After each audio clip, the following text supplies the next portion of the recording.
podcast. Galera, a gente tá com uma moral federal, porque hoje a gente trouxe aqui o diretor de cinema, produtor, roteirista, Eric de Castro, que acima de tudo é um grande amigo. Eric, obrigado por ter topado, mestre. Dá um oi pra galera aí, velho. Oi. Tamo junto, vamos lá. Sentar a pua aqui. Sentar a pua aqui, valeu. Galera, pô, quando o Eric deu o aceite, eu fiquei assim, putz, entusiasmado pra caramba. A gente tava contando ali fora, né, que eu conheci o Eric num rolê de, assim, de faculdade, assim, eu tava naquele período que todo mundo passa, né, fazendo monografia, e aí eu, putz, querendo decidir o que eu ia fazer de tema de monografia e tal, formei em Relações Internacionais. E aí nessa, cara, eu falei, putz, eu queria falar sobre, eu gosto muito do tema Segunda Guerra, eu sempre fui um entusiasta, assim, gostei de estudar história, Segunda Guerra. E aí eu falei, cara, eu acho que eu vou, eu também gosto muito do mundo corporativo, tanto é que a gente trabalha muito com isso. Eu falei, poxa, eu quero falar de empresas que se alavancaram a partir da Segunda Guerra Mundial. Assim, porque tem também uma história muito forte das marcas, né, que no front estavam ali com soldados e tudo mais. E aí não tinha nenhum professor que me orientasse nisso, aí eu também não tava com tanto amor ao tema, assim, mas queria mais trazer coisas que eu gosto e coisas que iam ser efetivas. Aí um dia eu tô, velho, Senta Pua, pô, vou assistir o Senta Pua. Cara, falei, pronto, eu vou falar sobre liderança, que é algo que a gente usa, algo que a gente acredita, que a gente precisa, usando como plano de fundo a Segunda Guerra Mundial. Liderança na Segunda Guerra, estudo de caso, participação do Brasil. Aí eu vi o filme do Eric, eu fiquei assim, extasiado, né, porque a gente vai poder tratar disso hoje. Infelizmente é uma história sobre o nosso país, que a gente tem que ter um mega de um orgulho, pelo menos ao meu ver. E que a gente não debate muitas vezes. Então, quando eu tive a oportunidade de deparar com isso, eu falei, cara, eu vou fazer isso. Aí no filme tem logo nisso, BSB, né, cinema. Eu, pô, BSB cinema, será que fica em Brasília? Eu joguei no Google, porra, é em Brasília. Aí eu mandei uma mensagem, né, falei, vi o e-mail lá, mandei e tal. E aí passou uma semana, mas assim, eu já até pensando, falei, pra chegar, poxa, no Eric, acho que é muito pouco provável e tal, mas vou mandar, vai que a galera dá um apoio. Deu uns 2 meses, aí eu até falei, às vezes não chegou mesmo, foi por isso, então o cara recebeu um monte de e-mail e tal. Deu 2 meses, toca meu telefone, alô, fala Gabriel, aqui é o Eric. Eu, pô, Eric de Castro, diretor. Eu falei, cara, não tá brincando. Pô, bicho, eu vi que você me mandou um e-mail aqui e tal, sobre Senta Pua. E isso foi em 2009, né, 2009, ali pra 2010. E eu falei, caramba, bicho, eu não acredito. Ele falou, pô, cara, foi mal, que eu tinha um tempo e vi que teu e-mail tava aqui na caixa, eu não tinha visto, agora eu li. Pô, velho, passa aqui em casa, eu moro no Lago Sul. Eu falei, tá brincando, velho. Fui na casa do Eric, trocamos uma mega de uma ideia. Ele me deu muito material, muito insumo. E aí eu fiz a Mono, que foi um sucesso. O Eric trouxe aí, velho. Eu fiquei, pô, até orgulhoso. Tinha tempo que eu não via, né, velho. Fiquei, pô... Você me presenteou depois com ela. Pois é, eu te dei, né, uma versão, uma via. E aí eu falei, caramba, massa. E foi um sucesso a monografia, assim. Virou exemplo de uma boa monografia desempenhada ali no meu curso, né. Eu tenho muito orgulho de ter feito isso. E aí eu fui trabalhando na participação do Brasil, a gente não perdeu o contato, volta e meia a gente se fala, troca uma ideia e tudo mais. E Eric, a gente já vai abrir, né, com uma bomba, jogar uma bomba. Você que é do cinema, né? Normalmente você tá ali pensando na produção. Talvez seja uma bomba pra ele, né? Talvez não seja uma bomba, né? A resposta dele é, a gente vai ter que botar a exigência, né, num nível um pouco maior. Se a sua vida fosse um filme, uma série da Netflix, como é que seria a sua sinopse? A minha sinopse? Te peguei no pulo aí, velho. É, assim, cara, menino, 12 anos, sonha em fazer cinema. Desde então corre atrás. Acho que é isso. Esse é o lance. É. Caramba, fantástico. Sonha em fazer desde então vai. E fazer cinema no nosso país, você acha que é um desafio a mais? Total. Não, total. E assim, até a gente conversando antes e tal, o Filipão perguntou sobre se quando eu fui estudar em Los Angeles, né? Que daí, isso. Se eu desejava ficar lá. Eu fui para lá sem saber. Quando eu era mais novinho, sim, eu me espelhava no Jorge Lucas e tal, de repente, pô, vou estudar lá, vou ficar lá. Não só estudar lá, mas ficar lá.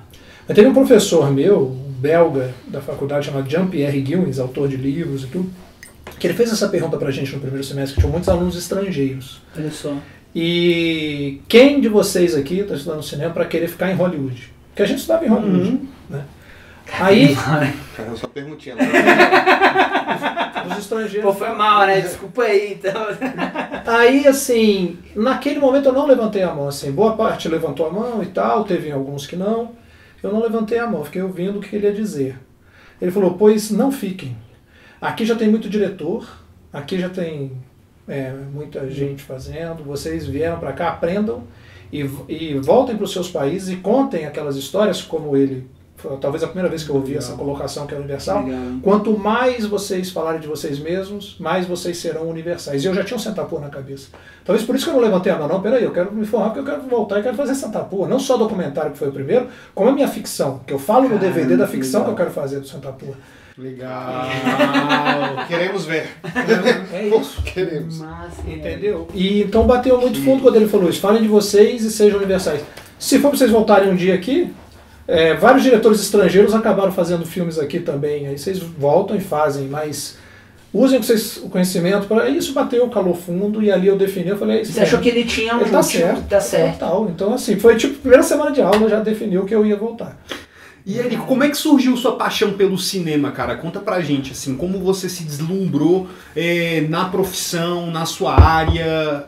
Foi em março de 1984, a data exata eu não sei, mas tem aí historicamente a exibição na semana de inauguração da Rede Manchete no Brasil, que depois fechou, né, depois de anos. Manchete era nostálgico demais. E o Hakusho, Cavaleiros. Que vinha da revista Manchete, do grupo, né? Isso, é verdade. E grupo Block.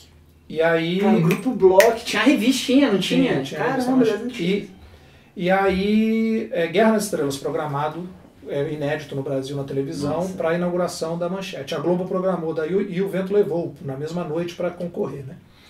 E Guerra nas Estrelas, eu nasci em 71, 77 eu tinha 6, 7 anos, né? 6 anos, né? Na verdade 5 para 6 anos, aí o filme aparece aqui no Brasil, e eu lembro que era 10 anos o filme, e eu não podia ver, apesar de, assim, criança querendo e tal, não podia. Cara, muito bem.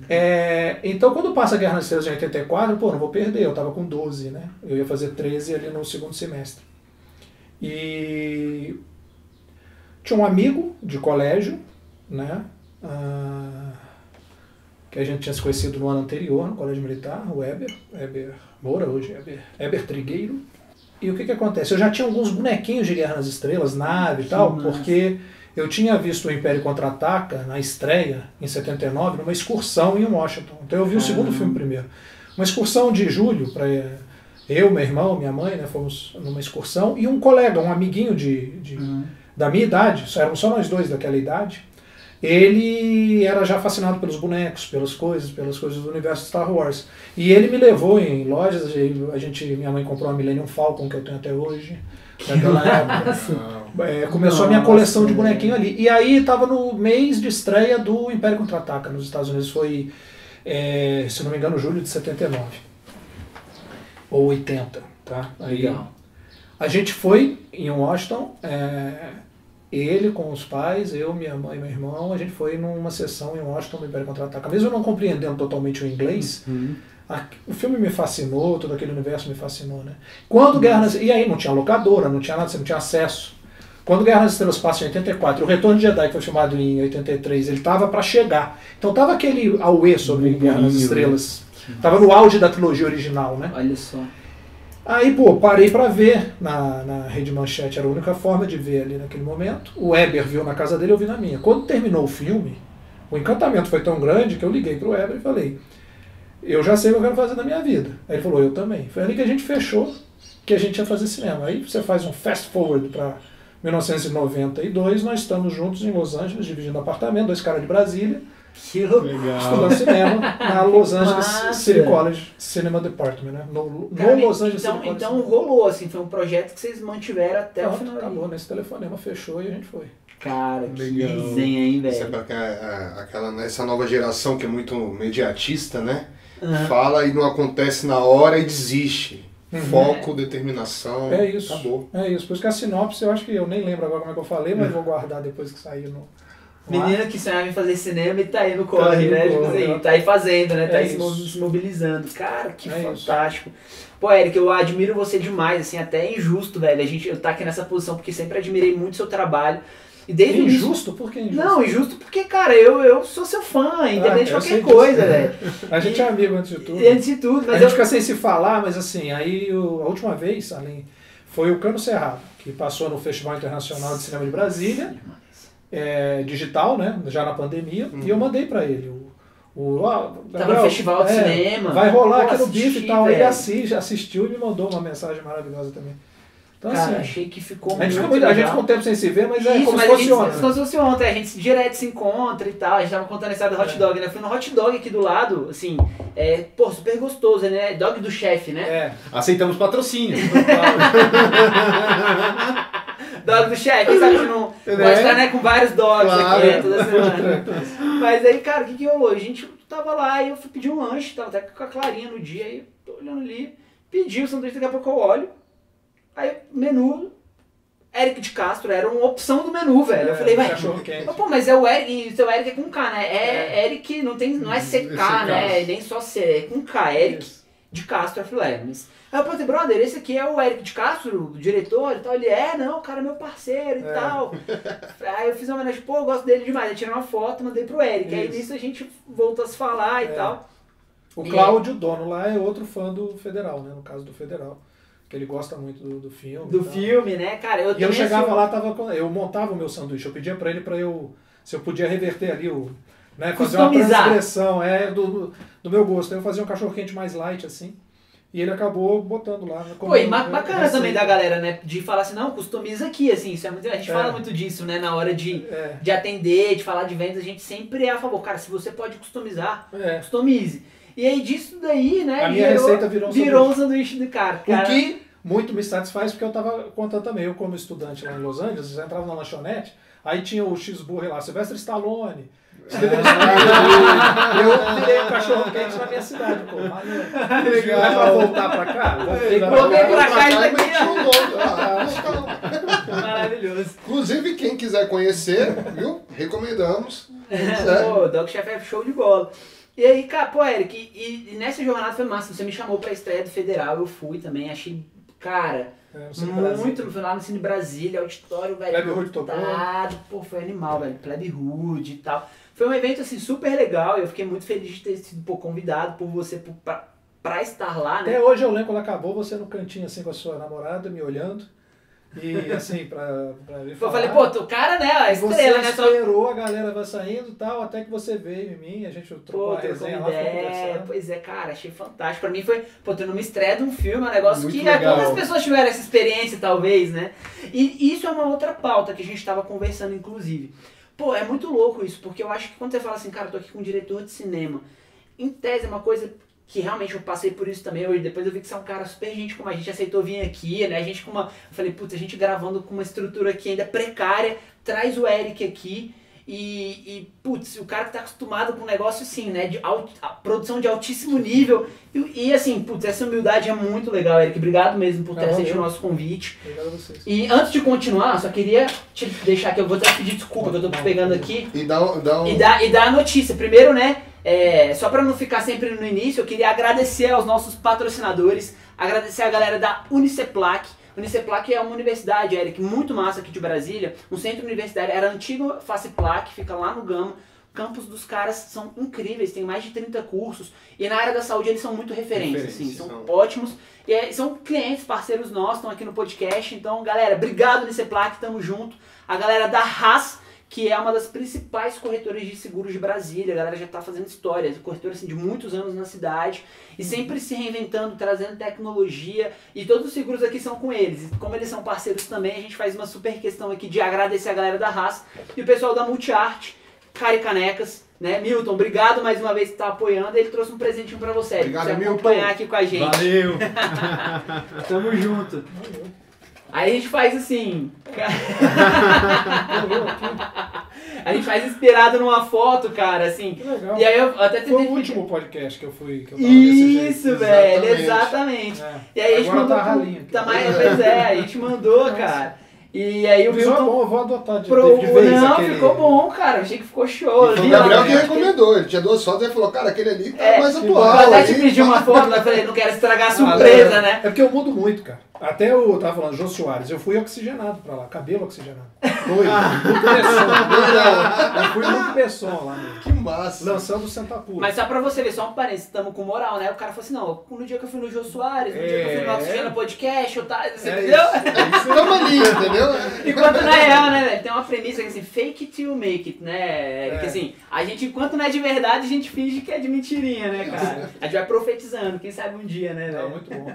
Mas aí você tava lá, oxigenadão no jogo. Fui lá com os veteranos e toda a primeira vez que eu fui. No lançamento. E curioso assim, quando eu tava montando o Sentapô, eu tava cabeludão. Aí quando eu, na fase já de ir no... Eu tinha já cortado o cabelo curto. Tava na praia depois com a minha mulher, né? E aí ela oxigenando a perna.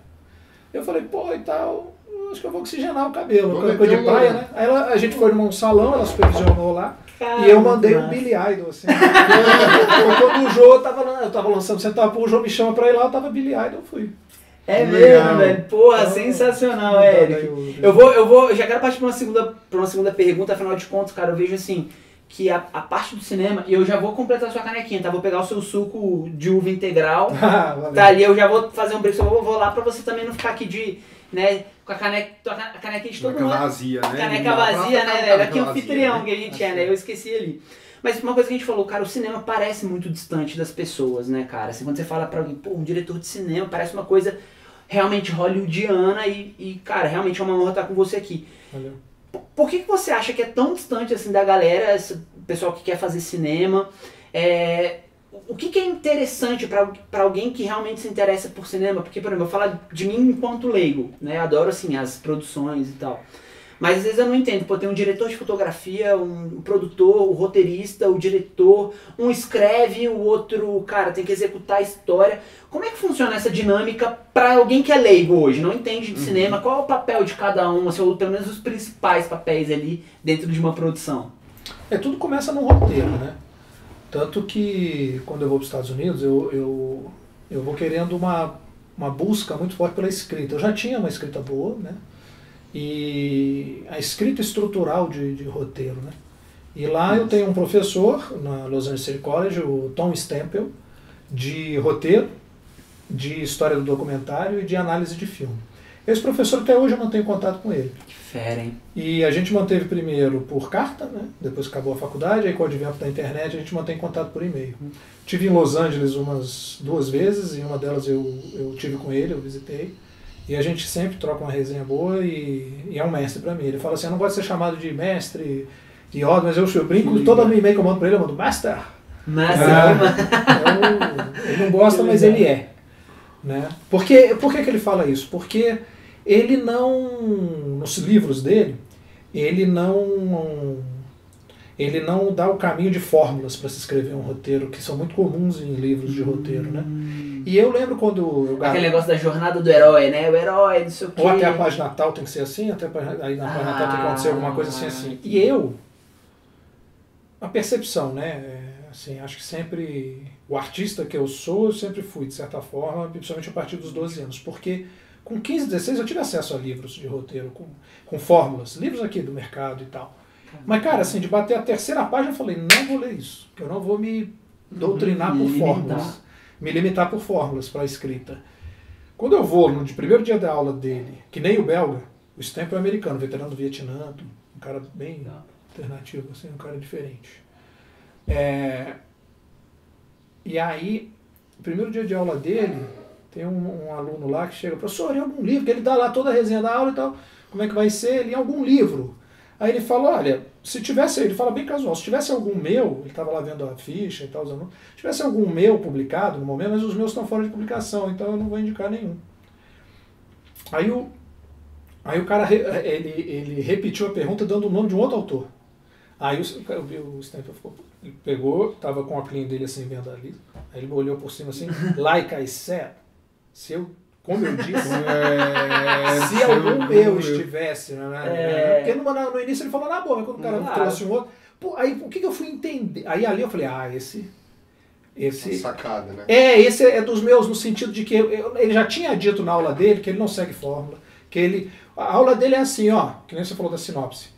Me dá 5 sinopses de ideias que vocês têm originais de vocês para histórias.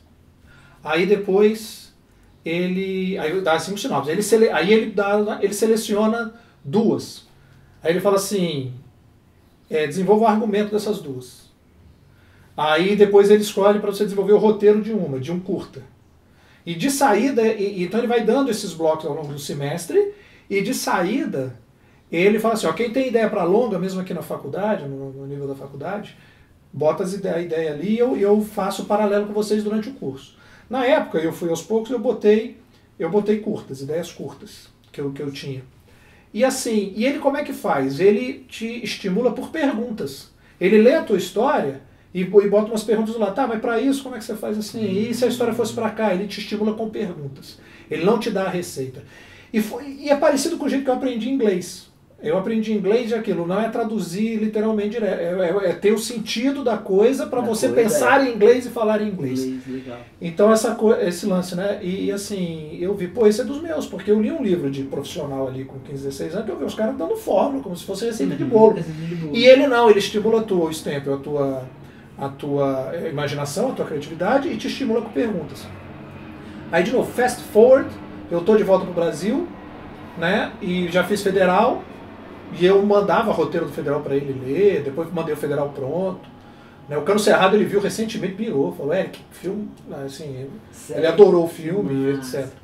Então, assim, mandando para ele as coisas, né, ao longo do ano dos anos e nesses papos, cara, falando depois do Federal ali, no início da década de 2010, ele fala, Eric, tem uma editora no Brasil que quer publicar um livro meu último, que é Understanding Screenwriting. E o louco dessa história é que o Understanding Screenwriting, nas nossas resenhas, ele tinha me mandado originais. Olha só. Pra eu ler, que ele não solta assim. Ele falou, vou te mandar uns originais, porque eu tava numa dúvida lá numa questão do Federal, e possibilidade de sequência pro Federal, que a gente conversando com a Europa Corp do Luc Besson. Que massa. Que a Europa Corp do Luc Besson na época apoiou o Federal, né, pagou o salário do Michael Madsen e tinha um contrato que a gente assinou sobre possíveis sequências que estariam com eles, né, os direitos também com eles. Ah, maneiro. E aí, eu perguntando pra ele sobre esse business, sobre essa coisa, ele me dava altas dicas, né? E falou, você pensando se rolar a sequência do Federal, que ele já gostava do roteiro, que tinha entrado no laboratório de Sundance, do Instituto Sundance, o roteiro do Federal. Jura? É, foi o único roteiro de Brasília a entrar em edição do laboratório de Sundance no Brasil. Enquanto ainda tinha a chancela de Sundance, né, Instituto Sundance. Depois virou laboratório Rio Filme, porque Sundance plantou Rio isso. Filmes, né? Verdade. O Sundance plantou isso por 5 anos junto com a Rio Filme no Brasil. E no 5º laboratório, em 2001, o roteiro do Federal entra, né? E dessa leva de 5 laboratórios saíram o Central do Brasil, Cidade de Deus, vários filmes. Então, o Brasília, o nosso representante é o Federal. Nessa leva dos laboratórios do Instituto Sundance. Então, assim, essa passagem pelo laboratório, eu estou dando umas voltas, mas que acaba que o roteiro do Federal fica conhecido, aí vem um representante da Europa Corp do Luc Besson no Brasil procurando um projeto, e o roteiro do Federal cai na mão dele. Aí, daqui a pouco corta, eu estou lá com a turma do Luc Besson. O Luc Besson numa salinha do lado ali, a gente conversando com o sócio dele, com esse executivo que levou a gente lá, que adorou o roteiro, e começam as negociações, as conversas, e vem esse papo, né, de contrato, daí sequência e tal, daí o Stempel manda os originais, olha, eu estou escrevendo um livro agora e tem um capítulo que eu falo de sequências, que ele analisa os Star Wars, analisa várias séries, né? Aí ele me manda para eu ver como é que é também, assim, do ponto de vista dele, como é que sequências podem funcionar legal, desse jeito dele, sem dar forma, sem nada, te estimulando. Esse jeito criativo, né? Criativo. O resto limita, né? É assim, botar você para pensar, imaginar, através de pergunta. A gente fala isso no mundo corporativo. Quem está perguntando sempre está no controle da situação. Então ele pode falar que não é um mister, né? Mas ele está no controle da situação. Ele te estimula através de perguntas. Que gênio. E pelo que deu para perceber, ele usa aquele que eles chamam de learning by doing, né? Cara, mete aí mete a cara. E você, caramba, mete a cara. Liga a câmera aí, faz alguma coisinha que mesmo que seja pequena. Você vai sentindo o progresso, né? Isso é muito e que é a essência da faculdade, porque fora as outras aulas que não era, as aulas não eram dadas por ele, mas era isso aí. É tipo assim, pega a câmera, porque assim, ó, a gente quer como trabalho de direção de fotografia, vocês filmarem uma sequência de perseguição. Era só esse o tema. Filma uma sequência de perseguição. O controle aqui da TV também, Filipão, por favor. Olha, deixa eu te servir aqui, mestre. Cara, deixa eu só... Cara, e eu queria até, inclusive, engatar aqui... Você se importa de servir aqui? Não. Cara, eu queria até te pedir pra me explicar isso, porque isso é uma coisa que pra mim é muito difícil de... Pra quem é leigo, na verdade. Pô, o diretor de fotografia, o esquema dele é isso, é um enquadramento... Você falou, eu desviei um pouco. Não, mas é porque você explicou, assim, muito bem. Que começa no roteiro. Aí eu só ia concluir o seguinte, que o Stempel depois, esses originais que ele me mandou, uma editora queria publicar esse livro inteiro dele, que depois, anos depois saiu nos Estados Unidos, né, os originais viraram livro mesmo, e aí ele me indica para a Zahara Editora, e hoje está no mercado do Brasil. O livro chama Por Dentro do Roteiro. Erros e Acertos em Guerra nas Estrelas, e alguns outros filmes lá, né? Um Corpo que Cai, isso não é? Aí, em inglês, Understanding Screenwriting, Learning from Good, Not So Good, and Bad Screenplays, um negócio assim, o título. E eu fui consultor do livro aqui no Brasil, revisor da edição brasileira por indicação do Stempel, para Azahar. Né? Esse livro está no mercado, por dentro do roteiro. Por dentro do roteiro. Então quem hoje você recomendaria, por exemplo, livro, essa obra? Essa obra do Stempel. Por dentro do roteiro. Do Tom Stempel. Tom Stempel. Cara, legal pra quem gosta de cinema, né, Filipão? Ótimo. Inclusive você tava falando um negócio muito massa, né, Filipão? Acerca do tipo assim, de quem tá começando a carreira de cinema. É interessante assim, né? Porque hoje você tem uma abrangência muito maior de cursos voltados para a área do cinema, né? Mas e a aplicabilidade prática, né, do mercado? Como é que é para você buscar patrocínio? A própria Lei Rouanet, né, no Brasil, né, é de fácil acesso? Como é que funciona esses bastidores do cinema para você conseguir alavancar e montar uma estrutura? Mas antes, só para concluir o que sim. É um negócio das funções. Então, o roteiro, escrever o roteiro. Você tem um roteiro lá, você vai orçar aquilo ali, vai fazer uma análise técnica, né, para orçar e tal, papá. Produção executiva, que daí é uma área específica. O assistente de direção, né, faz uma análise ali também de materiais, cena e tudo. E, enfim, a fotografia... O diretor de fotografia é o cara que traduz aquilo em forma visual, né? E eu procuro escrever de uma forma que já é bem visual. A forma que eu escrevo já... Facilita. Porque eu também sou diretor. Então eu escrevo com a visão do diretor. Legal. Entendeu? Cara, isso é que é formidável, né? Você já consegue ter aquela empatia de saber ali o que vai pegar pro Porque sim, existem só roteiristas e existem só diretores que não escrevem. Eu busquei a craft do roteiro, que eu queria escrever, porque eu sempre gostei, e me tornei, assim, um roteirista-diretor. Então eu escrevo já muito assim. Aí um roteiro meu vai para o diretor de fotografia, ele já tem uma visualização boa ali. Mas é muito importante uma parceria com o diretor de fotografia com o qual você se identifique, visualmente, com o jeito que ele fotografa outros filmes, outras obras dele, para que ocorra uma simbiose, né? Porque realmente não me especializei em direção de fotografia, foi uma opção minha. A câmera é um organismo muito específico e que eu respeito tanto, e fiz câmera na faculdade, trabalhei, mas assim, respeito tanto que eu vou deixar e vou querer ter um especialista nessa questão do meu lado. E hoje é o Edu Felistock, que ele é diretor também, é cineasta e tal, tem os filmes dele, ele tem a série Bipolar, que passou já no Sony, Canal Brasil, Warner. E ele é um grande parceiro, assim, foi o fotógrafo do Cano Cerrado, e a gente tem uma parceria no Amado, né? Porque inclusive ele é meu co-diretor no Amado, que eu escrevi o roteiro dos dois, daí, do Cano Cerrado e do Amado. Caramba, juro, o Cano Cerrado. Eu não sabia que o roteiro do Cano Cerrado era seu também, não, cara. Que fera. É isso.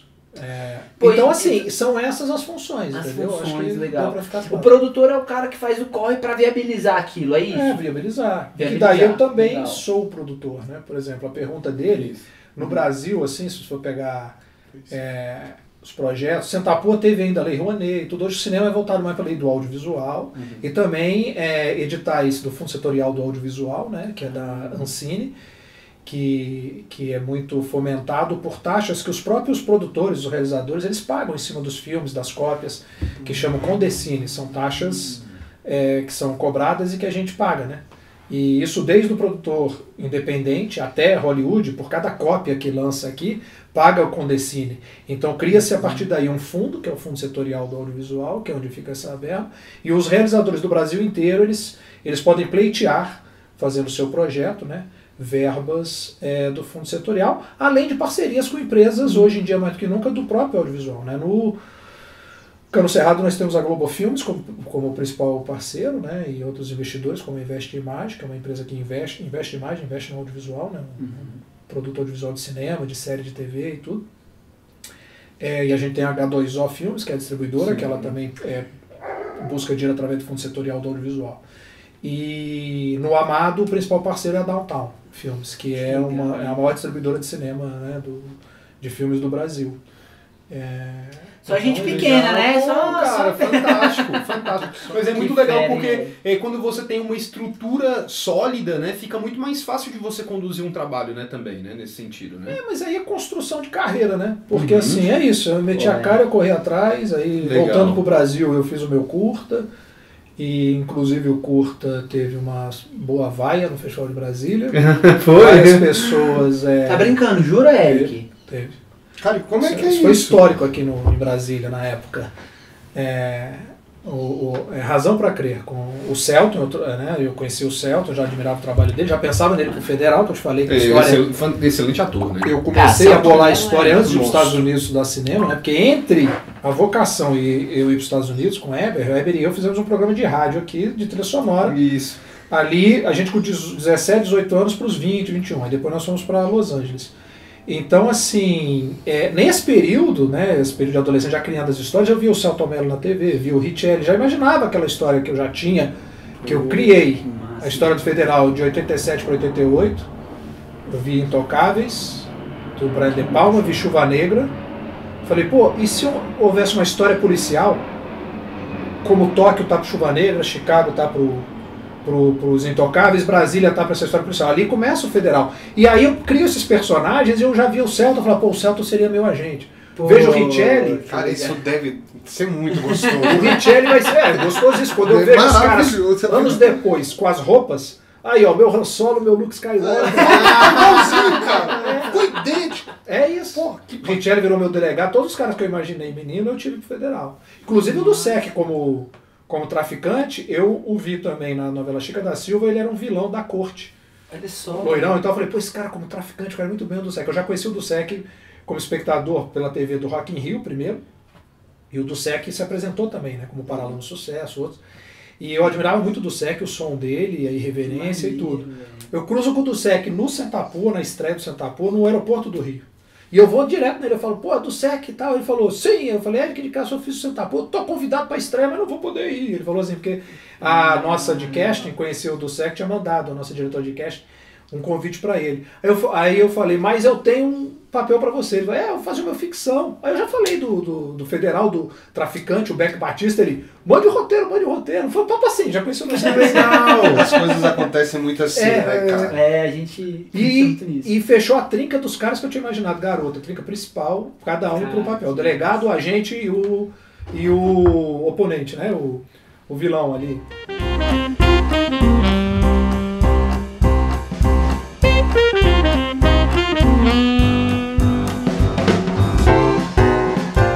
Você tava falando, a gente fechou aquele enredo que você falou assim, cara, eu vi os caras e eu criei ali o meu Guerra nas Estrelas, né? O tríade e tal.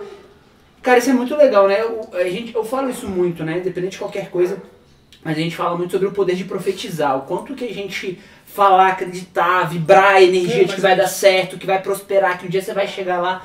O quanto isso faz diferença, porque em vários momentos, cara, é interessante, hoje a gente atende um cliente que é muito importante no nosso portfólio, que é a galera da Chili Beans, eles são nossos clientes há 4 anos. E assim, pode parecer viagem, mas eu consegui prever, ter a sensação que eles seriam nossos clientes, alguns anos antes. Falei, cara, um dia eu vou atender essa marca. E fiquei com aquilo na cabeça e também não fiquei afoito nem nada, quando foi pra acontecer, aconteceu. Então é muito desse enredo, né, de ver assim, pô, a primeira vez que eu vi uma pessoa no palco palestrando, eu falei, cara, um dia eu vou ter gabarito pra estar lá. Bateu essa sensação, né? E é óbvio, né, acho que o que diferencia também é quem consegue pagar o preço pra realmente estar lá. Sim. Que é isso, que é não esmorecer. E aí a gente fala muito disso, né, do entusiasmo, quanto é importante, né, a gente pegar o nosso lado mais nobre. Porque quando a gente tem isso, aquele brilho no olho e tal, eu acho que a gente consegue pagar o preço. Fala assim, caramba, agora eu tô passando um aperto, isso aqui é estressante, deu esse problema, teve essa confusão, putz, eu achei que ia conseguir, tá mais difícil do que eu pensei. Sim. Mas eu acho que você tem a resiliência necessária. Como é que você vê isso? É resiliência, Eric? Como é que você definiria isso? É resiliência. Tanto que se eu mudasse o nome da produtora, um dia seria Resiliente Filmes, porque tudo se resume nessa palavra. E não é fácil, não, é muito duro, é difícil. Porque é o seguinte, eu optei muito cedo na minha vida de uma coisa que é meio complicado, mas tem muito a ver com isso, com esse lance de botar né, que é eu foco numa atividade artística no Brasil, vindo em Brasília, que eu não tinha essa noção. Brasília, pra mim, cara, vou meter a cara, vou fazer. Fui pra Los Angeles, voltei pra Brasília, vou fazer daqui. Cara, formidável. E ao mesmo tempo, casado, jovem, família, filhos. Entendeu? Caramba, ou seja, como é que eu incerteza? Cara, e eu acho que isso que mata muitas pessoas. Sim. Né? Estresse, ansiedade. Essa vaia que aconteceu... isso que eu queria saber muito. Bom. Essa vaia que aconteceu foi até interessante, porque assim, o filme terminou meio vaiado, meio aplaudido, mas depois no final dos créditos, veio uma vaia violenta. E aí eu fui no dia seguinte para um programa local, tipo um DFTV, mas era da Band. E eu lembro até hoje, e vou dar os nomes, porque eles certamente lembram. A Carmen Moretson apresentando, a atriz, apresentando esse jornal da Band, que ela é apresentadora também. O Alexandre Ribonte, que vai ser meu professor de inglês na cultura inglesa, de comentarista, né, o dramaturgo de Brasília, ator e tal. E o Ribonde e o Renato Russo eram professores na cultura inglesa, né? E o meu professor foi o Ribonde, não foi o Renato Russo. Ali da Asa Sul. E tava o André Luiz da Cunha, um cineasta também de Brasília, e eu. Aí eles abordaram, não sei se foi o Ribonde, a Moretson, que perguntou, vem cá, Eric, como é que foi ontem a questão da vaia? Aí o André pediu a palavra, ele me defendeu, não, mas peraí, não foi uma vaia, assim, terminou mesmo dividido, houve uma divisão ali, e tal, o André também é cineasta. Entendi, legal. E eu ali, né? Aí eu sorri assim e falei, primeiro curta, primeira exibição, primeira vaia daqui, só pra cima. Isso aí. Tem como você ver uma coisa e ver a mesma coisa, né, com outros olhos. Pô, velho, isso é admirável, velho, porque é exatamente isso, né? Você fala, putz, passando um aperto, não sei o que, é difícil. Não, eles riram, eles caíram na risada. Não, claro. Daqui pra do frente, jeito meu amigo. Daqui pra frente, o que vier, vai matando o peito e manda no outro. Mas aí teve gente de teatro, ator, que pegou um dia assim e falou, Eric, eu já vi gente passar por isso que você passou. Porque Heber Ricô dirigiu o filme comigo, Heber, meu parceiro da faculdade, nós dirigimos juntos e tal. Assinamos o filme juntos, né? E a gente, assim, depois acabou pra gente, festival, tudo. A gente em volta do Cine Brasília, nós dois à noite, o cinema cheio lá, os outros filmes rolando, que é curta, abre pra lona, aquela loucura de festival. A gente andando em volta, tentando entender o que a gente fez, o que a gente errou, o que a gente não sei o que, esse sonho de criança, a gente, 12 anos, arrepia, Guerra nas Estrelas, 2021, o primeiro filme. Estamos sendo vaiados. 1000 pessoas, Cine Brasília, o cara. Então, não sei, falei palavrão. É um degrau depois, né? É tipo, depois, você tem a opção de você voltar e se esconder, se omitir, sumir, ou você botar a cara pra tapa e falar, vou fazer de novo. Aí eu vou contar pra vocês o payoff. Aí eu tô aqui agoniado aqui já. Anticipation, payoff, isso é roteiro. Stampel, sem fórmula, tem essas dicas. Anticipation, payoff. Cara, é legal, você faz, fast forward pra tal data, isso, né? Parece que eu não sei errado, né? Porra, exatamente. Vou atrás, exatamente. A montagem. Então, aí, o que acontece? A gente tá ali tentando entender. Eu lembro o Weber e eu pensei, por que a gente fez? O que a gente fez de errado? Pô, o filme é legal. Porque a gente mostrava antes para algumas pessoas mais próximas, e assim, o pessoal, pô, legal. Então, assim, curtindo o filme, e de um jeito até que pros padrões, aí a gente botou umas técnicas de uns movimentos de câmera, umas coisas que eram diferentes. Tanto o Jorge Duran, que tinha escrito Pichote, ele dava dando um... Pichote o Jorge Duran já, assim, na época, um grande um cara consagrado ali. E ele depois virou até consultor de roteiro do Federal. Jura?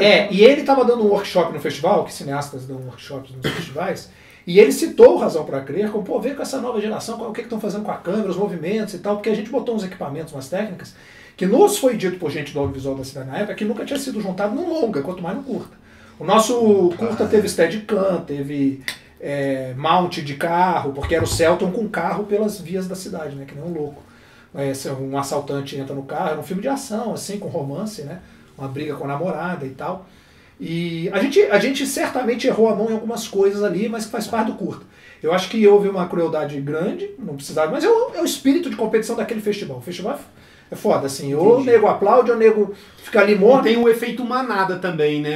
Faz e a galera vai na onda, né? É aprovação social, né? O cara tá vaiando, né? Isso, mas assim, a gente sabe as qualidades e os defeitos que o filme tem hoje, em perspectiva. Eu acho que tem curtas nossos na faculdade, preto e branco, Super 8 e 16, melhores que o Razão para Crer, mais redondo.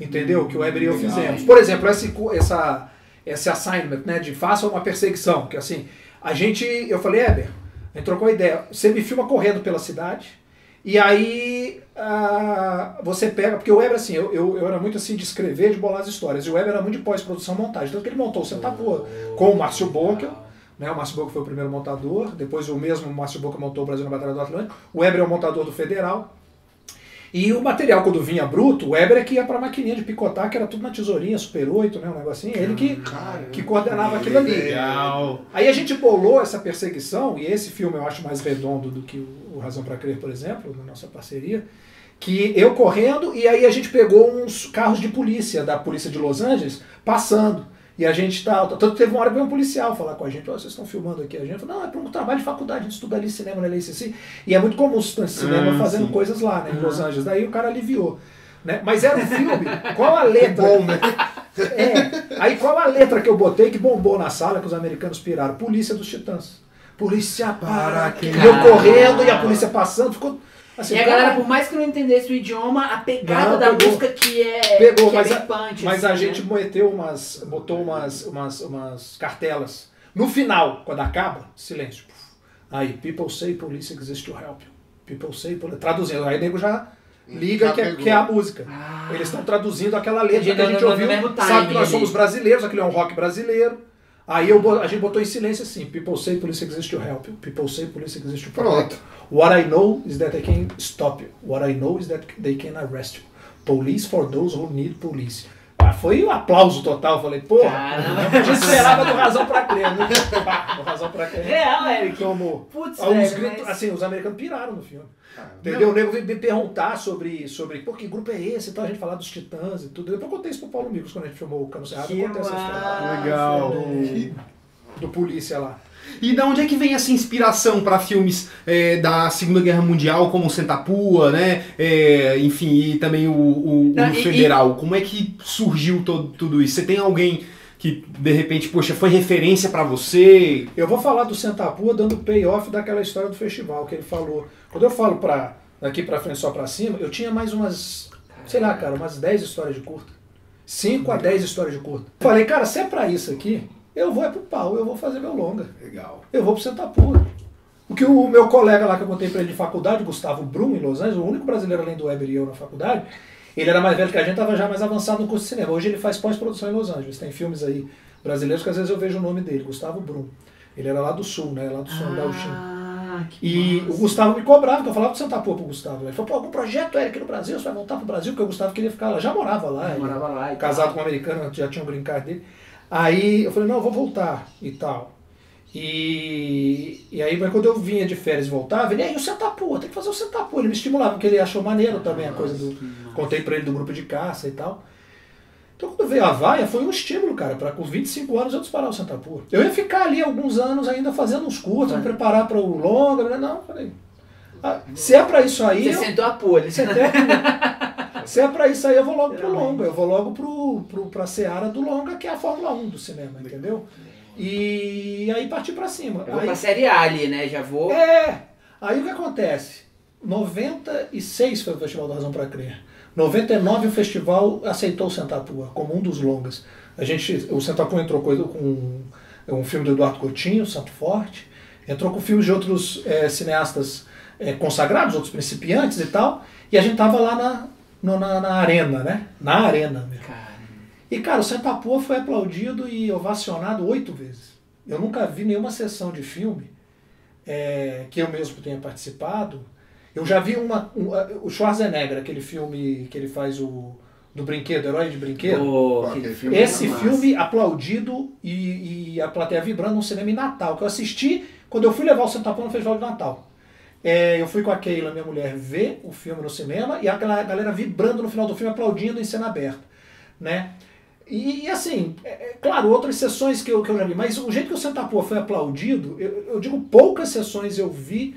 O Rock Balboa, em 2008, do Stallone, a galera foi ver de novo o Rock, eu também com a Keila no Cinemark, já meus filhos, né? O filme aplaudido. Em cena aberta no Cinemark. Né, fala. Não, e só falando, isso é muito legal essa história, porque eu acho que quando você fala das suas referências pro próprio Rock, a história do próprio Sylvester Stallone, né, é uma história, de resiliência absurda, E ele que escreveu o roteiro do Rock, né? Isso. Não tem uma... Ele é escritor. Ele tinha livro publicado já, romance, baseado no bairro que ele cresceu, o Hell's Kitchen. O livro chama romance, chama Cozinha do Inferno. Caramba, que foi o primeiro filme que ele dirigiu depois. E aí ele disse que comentou que ele tentava vender o roteiro e a galera não conseguia. Aí conseguiu uma oferta, ó, eu compro o seu roteiro. Ele não, mas eu só quero vender o roteiro se eu for o ator. Né? Olha a percepção do cara. Às vezes o cara quebrado, imediatista, teria vendido e não seria quem ele é hoje. Porque... Ou às vezes ele não tinha visto aquele persona nele mesmo. Falar, cara, quem vai ser o cara sou eu. Não, sim, né? É isso tipo, mesmo. Como ele olhou em outras pessoas, às vezes a pessoa olhou e falou, cara, é comigo mesmo. Comigo, o assunto aqui é comigo, exatamente. Falando de resiliência, eu conheço, né? Eu conheço, exato. Outro dia eu vi um vídeo do Stallone, que eu acompanho, né?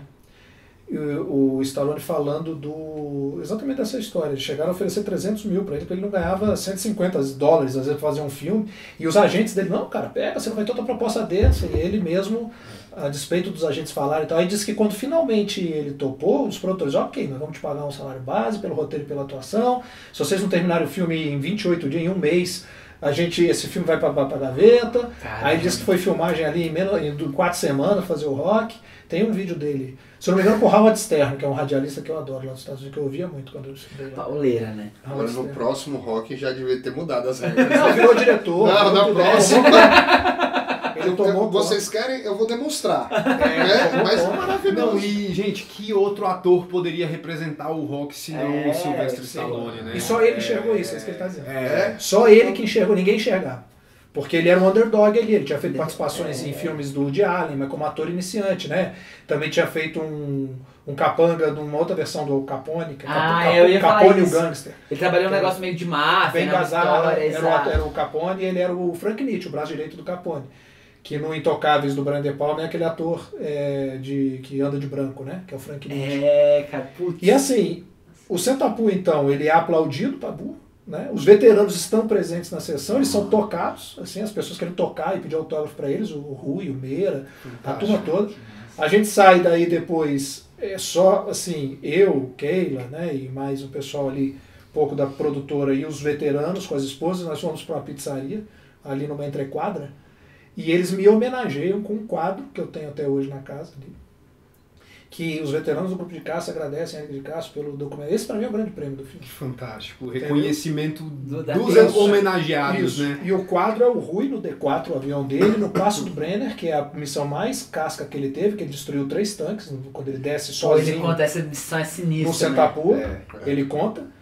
E ele botou essa missão num quadro pra mim e me homenageou na pizzaria. Só a gente, sim, tinha umas 10 pessoas ali. E é uma foto dele em outro momento, no mesmo lugar, ou é a foto da missão? É um desenho. Um desenho, um desenho. É uma dramatização em desenho, em óleo, realista. Nossa, da missão dele. É isso, velho. Porque ele joia. Os mergulhos, né? Provavelmente. Que ele teve que mergulhar. Ele sempre mergulhava e arremetia. Porque não tinha como. E as baterias lá embaixo, bala pra tudo. Isso. E o pessoal ainda cavava um buraco, né? Eles falando, porque aí ficava mais difícil de eles acertarem. E num dos momentos ele atinge, né, a parte lá de combustível, alguma coisa do tipo, acho que pólvora, não sei, e houve uma explosão. E o cara não conseguiu arremeter, cara. Teve a explosão tipo a 300 metros. Eu imaginei o cara falando, né? Cara, não tinha o que fazer. Ia passar na frente daquele cogumelo de fogo. Porque sobe, né? Cara, imagina a sensação. A sensação, isso. né? Isso. Tanto que teve alguns que sobreviveram passando esse cogumelo e outros, o Santos não, né? Por exemplo, exatamente. O Santos morre. No caso, porque quebrou a asa, né? Porque o fogo foi tanto, é isso que você falou, o calor. Muito quente. O cara entra e não sabe o que vai acontecer. Não. Tem relatos do Perdigão, por exemplo, que sobreviveu a uma dessa, que é aquela do trilho que passa. Sim. Que ele, cara, entrei, foi ficando quente, cara. Aí aparece o trilho, né? O trilho na câmera, né? Perdigão, tem um livro dele, Missão de Guerra, que ele narra esses segundos, ele parece uma eternidade, e eu pensei... O Perdigão, inclusive, é o cara que... Não foi ele não, que a galera se inspirou no avestruz do Sentapu. Foi o Lima Mendes. Foi o Lima Mendes. Nossa, a história desse desenho também é fantástica, né? Sim, é fantástico. É fantástico. E é simples, entre aspas, né? Nossa, conversando, você vê que tem uma lógica. Não poderia ser melhor, né? O avestruz parece o Lima Mendes, O Lima Mendes parece um avestruz, eles já eram chamados de avestruzes porque comiam tudo e andavam em bando lá no... Exato, mas... O Fortunato fala, parecia mesmo um bando de avestruz. comendo umas comidas americanas, falou, um café americano horrível, um chá lá horrível, feijão doce, um negócio. Come de tudo, é porque não gostei não, deixa eu... Nossa senhora, mas comi de tudo, né? Experimenta. E junta com a irreverência do brasileiro, em vez de botar o que é mais tigre, um tiger, um tubarão, uma coisa, eles botam o bicho irreverente. Chega a ser engraçado. Chega a ser engraçado. Sim, cara, inclusive eu vou botar, eu vou até filmar ali, porque o Eric fez uma observação legal. Eu não sei se eu contei pra vocês. Não, ali eu já tinha matado. A história, mas como é que... Vou até mostrar aqui, ver se eu mostro aqui na 360, porque essa câmera que ela desliga toda hora. Mas só mostrando aqui, ó, na minha guitarra, tem o símbolo aqui do Sentapua. Eric, eu quero que já você conte de onde que veio essa história. Putz, vou fazer um filme sobre o primeiro grupo de aviação de caça brasileiro, Sentapua, de onde que veio. Você pode até ajudar a gente a explicar esse símbolo, né? A gente tá falando aqui do avestruz. Mas como eu ganhei esse adesivo, eu tenho um mega de um orgulho, porque qual que foi o esquema? Eu tava, cara, saindo ali, acho que da L2, vindo aqui do lado, provavelmente L4, L2, pegando um setor policial ali. E aí vem um cara do Eixinho Sul, pro policial também. Uhum. E aí eu vejo que é um carro antigo, assim, tipo não sei se era um Ford das antigas mesmo, sabe? Fordão daqueles... carro de colecionador até hoje em dia. Roxo, velho. Roxão, aí eu, putz, já chama atenção por default, um carro diferentaço, roxo. E aí eu olhei, velho, vi aquele carro alto, assim, parecia aqueles carros de fazendeiro americano das décadas de 50, assim. Tipo um F1000. Tipo um F1000, tipo isso, mas assim, mais antigo. Eu quero F1000, né? Aí, cara, eu vejo que é um cara bem velhinho, assim, passando, dirigindo ali e tal. E aí eu, vindo aqui, né, no setor policial, e o cara vindo, e o engarrafamento ferrado no setor policial, o horário de rush engarrafado. Aí eu, já parei no engarrafamento e vi descendo o carro. Quando eu vejo o carro vindo do Eixinho, né, e caindo na mesma bifurcação, aí eu vejo no para-brisa, esse adesivo, Sentapua. Eu falei, tá brincando que ou o cara era veterano, ou ele tava naquele métier ali, né, às vezes um mecânico, uma equipe de apoio e tal. E aí eu, fiquei louco, né, velho, botei o carro do lado do bicho, ele não entendeu muito bem. E aí eu cheguei pra ele e falei, Sentapua aí, põe uma Delphi pra você. Ele falou assim, não ouvi. Aí ele meio que botou a cabeça, eu falei, adorei o Sentapua, uma Delphi pra você, que era uma saudação deles, né? Meu irmão, quando o bicho viu assim, não acreditou, ele, não, chega aí, Costa aí. Velho, e tirou o adesivo do carro mesmo, do vidro do carro, que aquele adesivo é mais vinílico, assim, tirou, velho, toma. Aí eu, tá brincando, velho, aí eu... Você tá doido. Cara, na mesma hora eu fiquei assim, óbvio que lisonjeado, né? Pra caramba, porque o que o cara deve ter pensado? Do vidro dele? Do vidro dele, na hora, assim, e me deu. Aí eu, fiquei... Aí eu colei no meu carro, no vidro do meu carro, assim, mas cheguei em casa e falei, cara, o vidro do carro vai pegar vou botar num lugar que eu veja sempre e tal, e que aí eu botei na guitarra ali desde então. Porra, que massa, mesmo. Muito massa, né, cara? Muito bom. E foi muito dessa onda também do Eric, foi atrás do Eric por causa do brilhantismo da história. E a gente, muitas vezes, o que me surpreende é porque, eu estudei no colégio militar, você falou também, né, Eric? E a gente, no próprio colégio militar, dificilmente tem esse tipo de história disseminada lá. Pra não dizer que não teve, uma vez eu digo que foi uma das, assim, com certeza uma das melhores palestras que eu já assisti, se não foi a melhor, tá entre as top 3 palestras que eu já assisti, que foi com a Major Elza.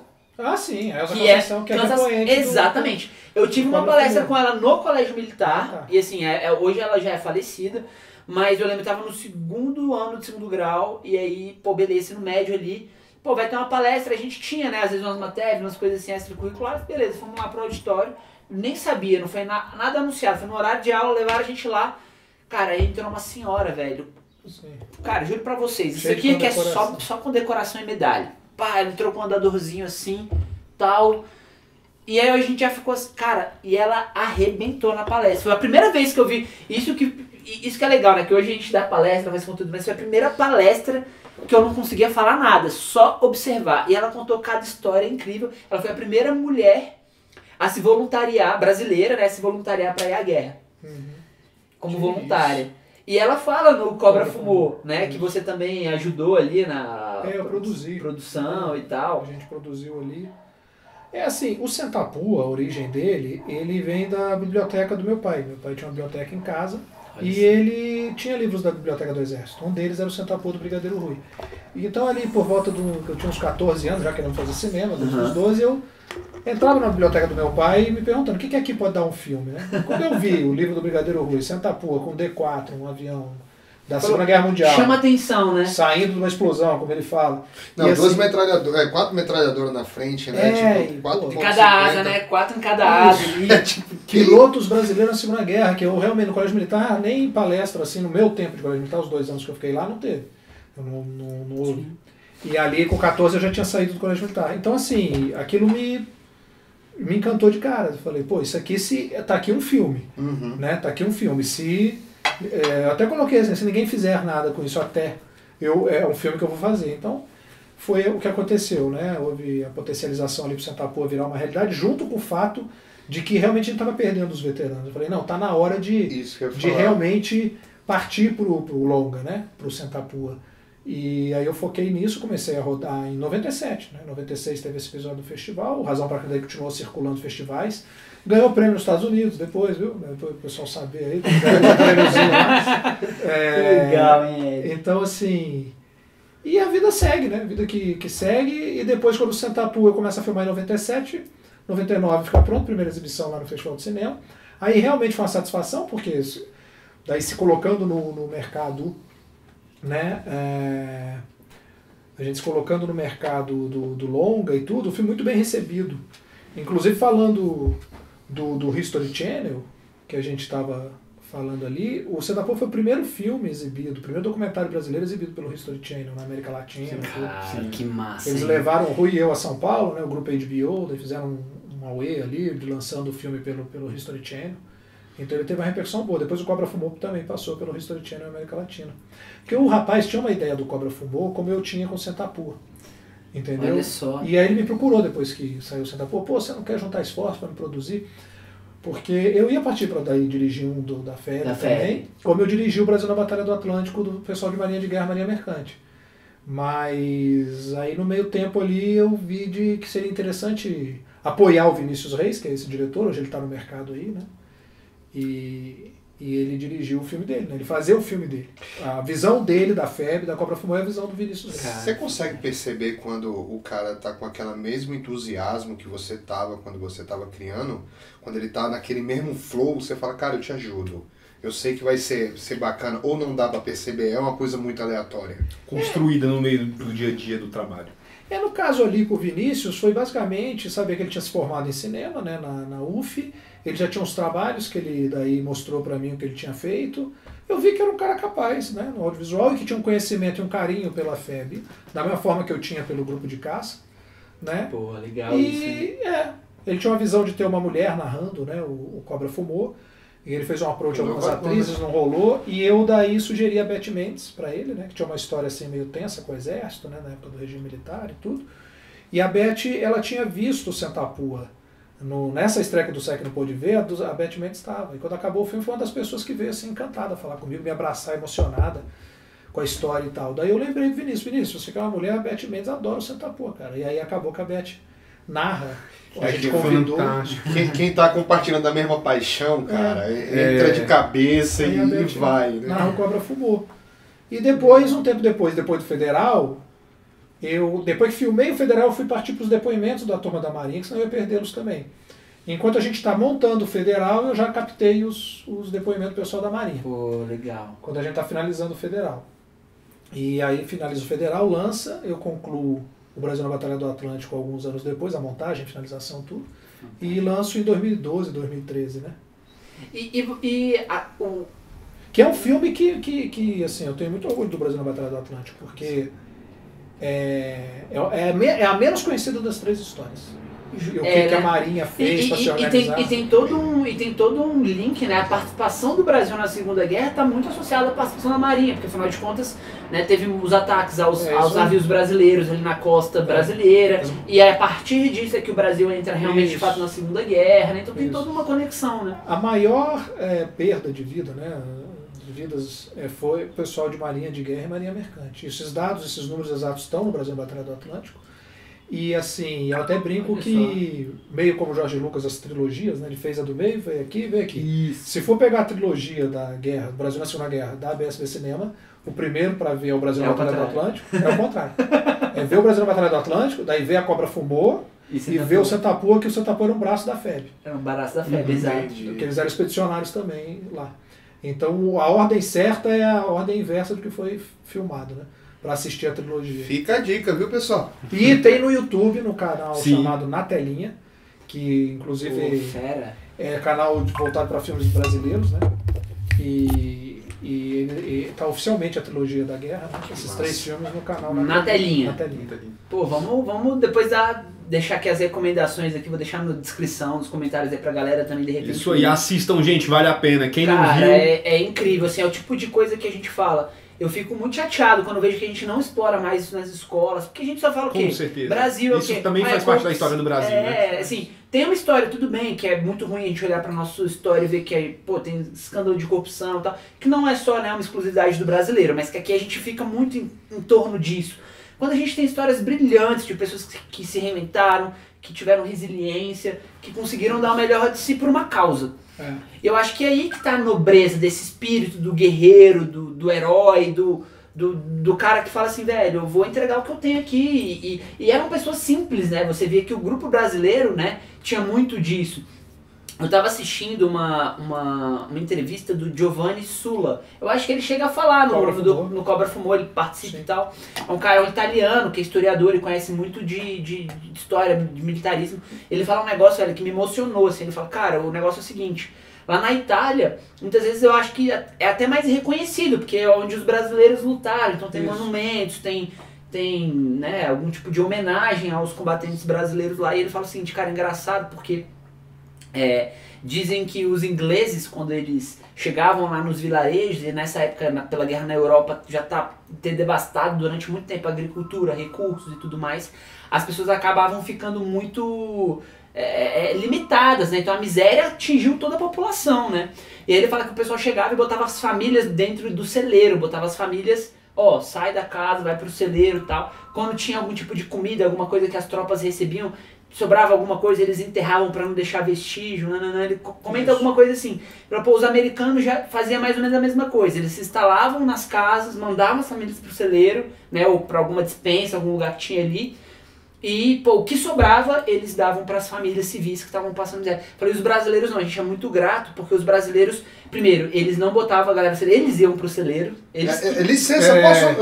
Exato. Sabe verdade. E o brasileiro dividia o que tinha, não dava o resto. Então, assim, esse nível de conexão, esse nível de admiração pelo combatente brasileiro é que eu acho que faz a gente ter muito orgulho, né, de ser um povo que em todo lugar a gente consegue se enturmar, a gente consegue se adaptar. Uma coisa que a Major Elza falou nessa palestra que eu lembro que me marcou, ela falou assim, cara, na Itália, no inverno italiano, a galera se estocando embaixo de neve, porque é absurdo o inverno italiano.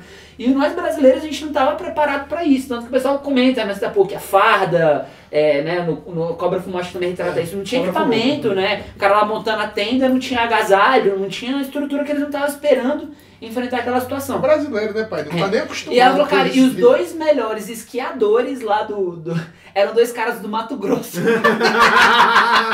gente se adapta bem. Fresquinho, né? Bem parecido. Pra se adaptar é com a gente mesmo. Cara, eu lembro que ela falou, cara, eram 2 caras do Mato Grosso. Ela contou várias histórias legais. Ela contou uma história lá também de um cara que chegou lá. Ele rendeu um nazista, só que falando um pouco dessa humildade do brasileiro, né? E aí rendeu um nazista, levou lá pra sala do comandante, o cara armado ainda, o cara nem tirou, né? O cara, porra, tu trouxe o cara aqui armado e tal. Ele, a gente boa, é vascaíno, não tá vendo não? A galera era matuta, assim. Simples, né, velho? Simples, né? E que entregava o melhor de si. Então, assim, eu acho que é sob esse prisma que eu tenho muito orgulho, é sob esse prisma também que quando eu vi o Senta-Pô, eu falei, caramba, que obra de arte, assim, né? E aí a história do adesivo veio muito nessa, que eu falei, caramba, eu acho que o cara ficou tão grato de ver que alguém jovem sabia o perrengue que eles passaram. Ele não consegui conversar, tava no meio do trânsito, velho. Muito provavelmente. Alguns do grupo de caça estavam em Brasília. Em Brasília, né? Então por isso. E é legal, porque toda a história também da Força Aérea se desdobra também pela história dos combatentes, né? A Força Aérea, ela surge ali meio que nesse métier, né? Do primeiro grupo de aviação de caça, né? Eu tenho muita vontade de ir, acho que sei se é dia 24, no dia do aviador lá, acho que eles sempre fazem lá a ópera do Danilo, né? 22 de abril, né? Ele era irmão do Nero Moura, né? Vocês viram a história? Que o cara é abatido, sim, fica lá nas linhas inimigas. Faz aí tudo diferente. E aí até ele voltar é uma jornada, é outra história, né? Que daria pra contar, né? E eles fazem a ópera. É ele que volta meio gordinho, né? Assim, entre aspas, e até o Não, esse é o Assis. Esse é o Assis. A história do Assis é maravilhosa. Que ele vai pro campo de concentração. O cara fala, eu fui buscar ele chegou meio gordinho, eu falei, rapaz, não deve ser tão ruim assim, não. Porque essa simplicidade, essa inocência, vamos dizer, entre aspas, né? Mas e aí foi ver, doente, o cara falou que totalmente doente. Eu acho que é isso, é muita inocência, muita inocência e muito coração. Exato. Então, agradecemos. E Eric, conta aí, próximos passos, qual que é a tua ideia pro futuro, teus objetivos? Como é que estão os projetos, cara? Então, o Cano Cerrado, né? Filmado, participando aí de festivais, e veio a pandemia, tudo. Planejamento para lançá-lo esse ano, né? Com o Edu Felistock, que é o produtor também. E a gente recentemente finalizou, né, o Amado, aqui em Brasília, a gente filmou na região da Ceilândia. O Amado é um policial de plantão noturno, né? Na Ceilândia, né? Então é uma história que se passa em torno desse policial, da viatura que ele faz parte, tudo.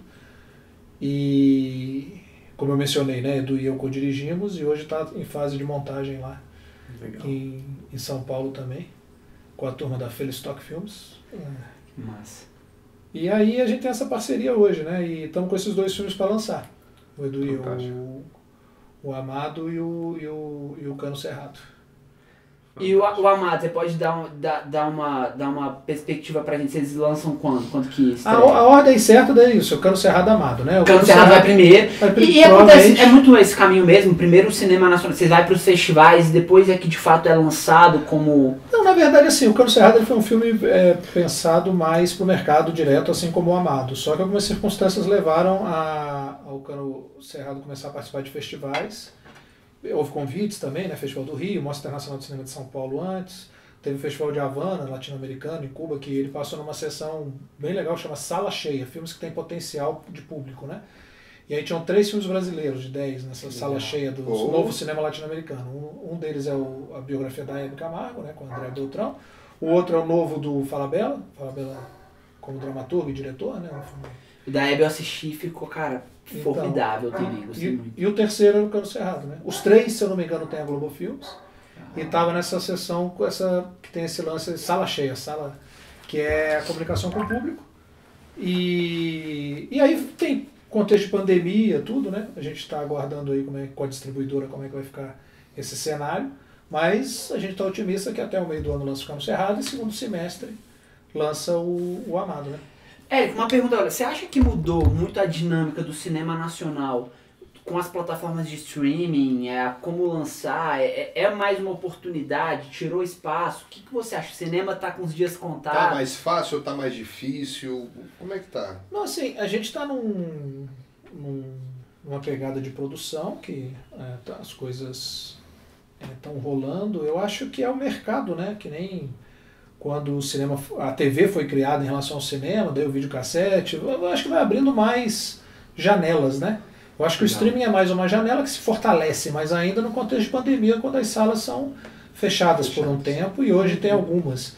Então acho que quando passar isso, o streaming vem mais forte, mas o cinema, como espetáculo e acontecimento social, que as pessoas gostam daquele hábito, ele não vai morrer nunca, não. Eu acho que não. Entendeu?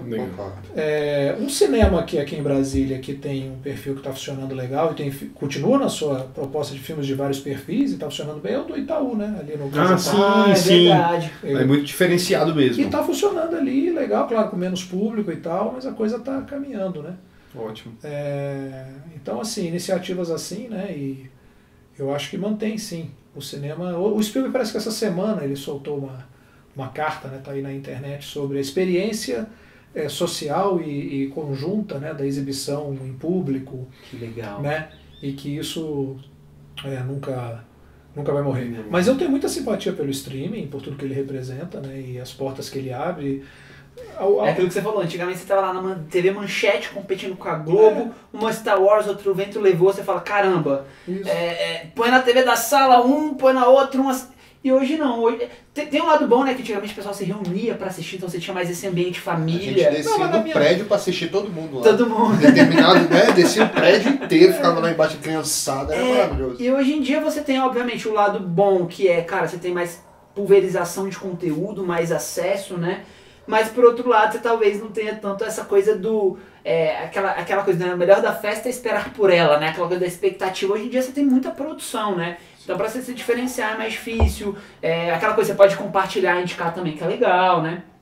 Sim, mas a experiência do streaming, ela é gostosa também. E ela pode ser familiar, né? Você assistir em casa com a família e programar. Eu vejo séries com meu filho, né? Um filho, com outro, com os dois, ou às vezes os 4 vendo um filme, né? Incluindo a Keila, né? Minha mulher. E parceira, né? De produção, produtora também. Então, assim, é como eu te falei, eu peguei essa geração da retomada nos anos 90, quando eu volto dos Estados Unidos eu não sei direito, esse lance do cinema ser algo distante, é como eu te falei, eu falei pra vocês, garoto falar isso nos anos 80, daí anos 90, era visto um negócio meio... Pô, né? Não tinha cinema, principalmente nos anos 90, né? Que ocorre um cancelamento dos recursos e tal no início dos anos 90. Então eu vou para os Estados Unidos, eu vou metendo a cara, isso que eu falei, eu vou metendo a cara, estudei cinema, daí o professor fala lá, voltem para o país de vocês. Eu volto, coincidentemente pego a retomada, quando Santa Pua ficar pronto, que eu falo assim, eu vou para o mercado está aberto até para documentários em cinemas, porque a gente pegou uma retomada e os cinemas estavam abertos a exibir documentários, exibiu do Coutinho, e a gente fez um público legal para o Santa Pua, para documentário na época, acho que foi 13 mil e alguma coisa, quase 14 mil espectadores em cinema. Eu percorri o Brasil com o Brigadeiro Rui lançando em cinemas, a gente fazia o lançamento em cinema, além dos festivais, entendeu? Que a gente, e aí o History Channel exibiu na América Latina, o GNT. Eu me lembro na época que divulgou, que saiu assim, eu falei, caramba, vou assistir, vou gravar e tal. Foi matéria do Fantástico, foi matéria, isso sem a gente ter nada a ver com o Globo na época, né? Eles viram a relevância do tema, a qualidade dos depoimentos. Aí o Jô Soares chama também a gente para ir lá, né? Então, assim, eu fui pegando os momentos, né? E trabalhando, e metendo a cara e trabalhando. Nessa de não seguir fórmulas, eu também não tinha interesse, de repente, de mostrar o meu roteiro para um laboratório.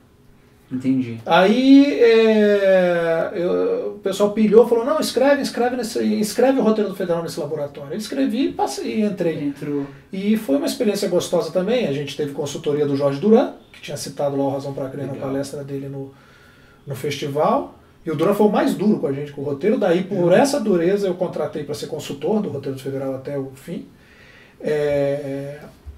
E teve o roteirista do JFK, do Oliver Stone, o Zachary Skiller, que escreveu o livro, o JFK, e fez o roteiro adaptado. Foi um cara 10 assim, pro roteiro do Federal, ganhou muito com ele. E teve mais um espanhol. Enfim, foi muito bom o laboratório, né? Isso levou ao Luc Besson, que levou ao Michael Madsen, que deu uma dimensão para o filme maneiro. O Federal, ele, nesse caso, até hoje, eu creio que ele sustente o filme de maior público da história do cinema do Centro-Oeste, de Brasília, do Centro-Oeste, que é o primeiro que fez mais de 100 mil espectadores aqui na região.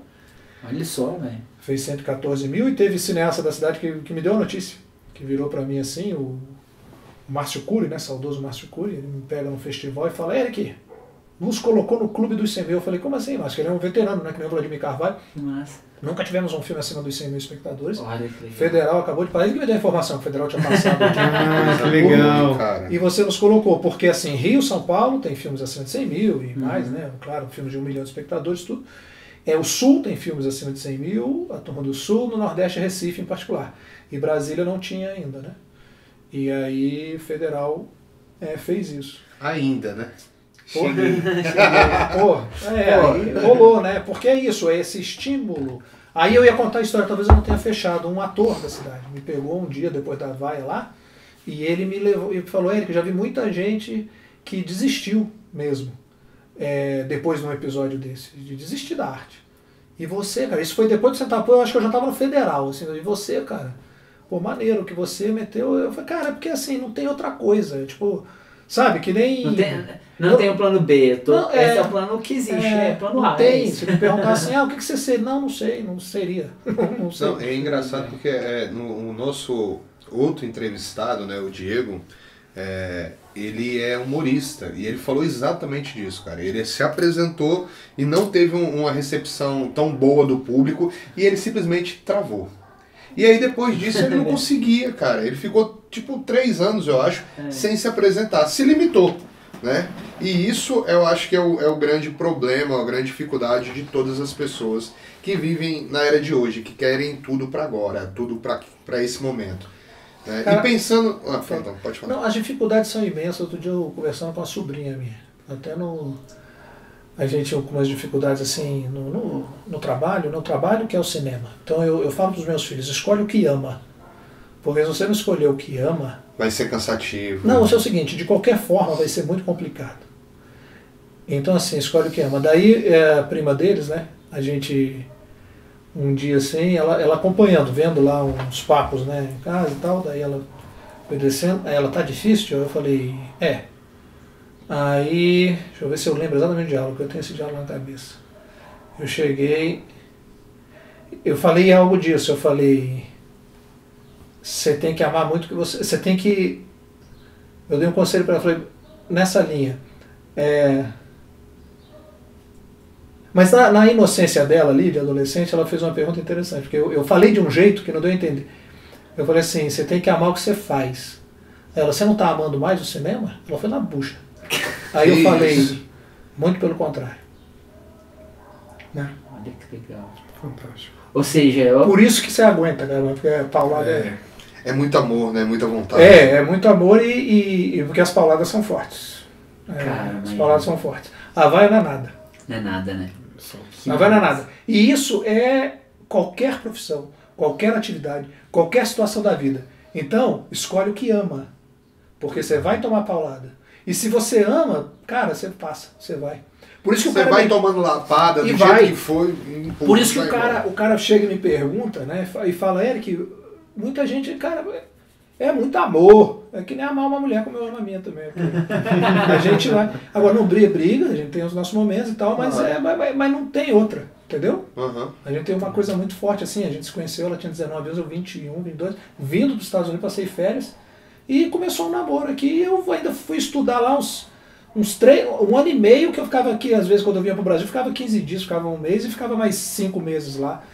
E gente dizendo, pô, isso não vai dar certo, esse namoro, distância vai acabar. Casamos, temos 2 filhos, estamos há 20 e tantos anos juntos. Sim. Se superar essa resiliência, esses profetas da vida, né, profetizando pra caramba, não vai dar, não vai, fica, aguarda e verás. Só pra gente ir pro finalzinho aqui, cara, antes de fechar contigo, tem um negócio uma pergunta que eu queria fazer, acho que muita gente gostaria, que conhece teu trabalho. O que tá faltando pra sair o Ficção de Sentapua? Cara, no momento... Cara, que pergunta maravilhosa. Cara, desculpa, eu também compartilhei dessa pergunta. Não, tudo isso como eu estava dizendo, trajetória. Né? Eu acho que assim, resiliência, paciência. No momento, eu tenho um produtor no Nordeste da terra do Rui Moreira Lima, da Guarnecer Produções, que é uma produtora também... Porque nesse eixo Nordeste, Norte, Centro-Oeste, tanto a BSB Cinema, que hoje a gestão é do Edu Felistock, quanto a empresa do Joaquim Guarnecer, elas são top de pontuação e de histórico na cidade, porque a gente tem um filme de maior público, né, da história. Sim. Aqui. E com essa visão de mercado com reflexão. Porque eu falo, os filmes que mais me marcaram, eu considero o primeiro Guerra nas Estrelas entretenimento com reflexão.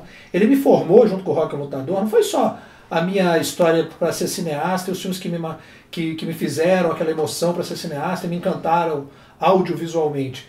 Eles dão uma lição de vida para aquele moleque de 12 anos que, junto com os meus pais, eles participaram da minha formação, o lado bom da força, o lado negro, o lado ruim da força. O Rock Balboa, aquela pessoa pura, boa, ele falou na formação daquele menino de 12 anos para eu ser uma pessoa ética daquele jeito, né, e boa. Então, assim,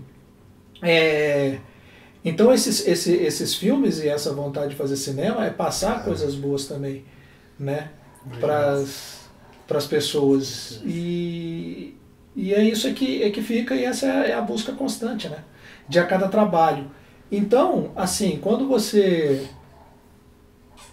No caso do Sentapua, que é uma história... Você estava falando da história do Sentapua, em termos de história do Brasil, mas eu digo em termos de história, em geral, uma das mais punjantes, belas histórias que eu já tomei conhecimento na minha vida. E hoje eu estou em 49 anos. Então, assim, essa história tem que ser contada num nível ainda maior do que o documentário, que é a ficção.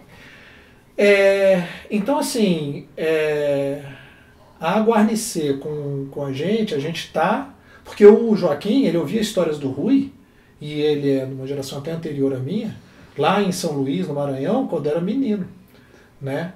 Ele ouvia histórias, né? E a gente se encontrou aí nos meios do cinema, ele foi ao set do Cano Cerrado, onde eu o conheci. Aí a gente começou uma conversa forte, né, sobre trabalhar esse projeto de forma, a gente unindo esforços e tal. E Sentapua faz parte constante da minha vida, e eu estou sempre escrevendo, né? Eu não paro de escrever meus roteiros, minhas histórias, minhas coisas. E Sentapua é um projeto que no momento, assim, a gente está focado nele também. Eu creio que Cano Cerrado, Amado, aquela coisa que cinema tem muito disso. O Stempel tem uma frase muito boa também para mim e para os alunos. Uma vez ele falou assim: qual o maior prêmio que vocês podem ganhar? Qual o cineasta pode ganhar? Deu também um menino. O Oscar? O Globo de... o Oscar? Não. Globo de Ouro? Não. Não, né? É um filme pronto. Que um filme pronto leva a outro filme. Que leva a outro filme, que leva ao quê? Uma carreira. Então não liguem para prêmios. Isso é consequência, né? É consequência. O maior prêmio é a carreira. E que vai plantar para você ir realizando o próximo, o próximo e o próximo. Então, assim, eu creio muito que dentro da carreira construída, do histórico que se tem, e Cano Cerrado, Amado e outros projetos que a gente tem até que já estão rolando antes do Sentapua, que tudo isso está pavimentando para que esse projeto de vida meu vire realidade. Que eu, outro dia no podcast do Luiz Sentando a Pua, do Luiz Gabriel, que aliás lá é que os DVDs também da trilogia estão sendo vendidos, né? O Sentapua, A Cobra Fumou e o Brasil na Batalha do Atlântico. É no site do Luiz Gabriel, sentandapua.com.br. Fantástico o trabalho que ele faz de trazer essas memórias. Também. E livros, e tu tem vários livros de obras do Grupo de Caça mesmo, a Missão 60 do piloto Mocelin tá lá, que é um dos pilotos do Grupo de Caça, que ele botou a história dele nesse livro, a Missão 60. Então, assim, a gente está nesse trabalho, no podcast eu falei assim, que a ideia mesmo, hoje, eu vendo essa história, ela é uma série.